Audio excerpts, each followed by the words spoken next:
তোমরা সকলে কেমন আছো? দেখো আজ আবার চলে এসেছি তোমাদের সামনে। আজকে দুপুরের মেনুটা কি আছে দেখে নাও। পাট শাক, পোস্ত দিয়ে ওলা ভাজা, থোড়ের ডালনা, মৌরলা মাছের বাটি চচ্চড়ি, পেঁপের ঝাল, মাংস।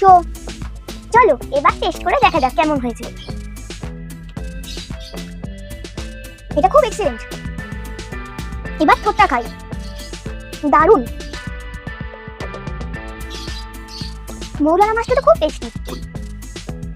এবার পমফ্রেট মাছটা টেস্ট করি। এটা তো খুবই অসাধারণ। এটা তো জাস্ট, এটা তো আমার সবচেয়ে প্রিয় চিকেন। তোমরা কে কি খাচ্ছ অবশ্যই আমাকে জানাও কমেন্ট করে।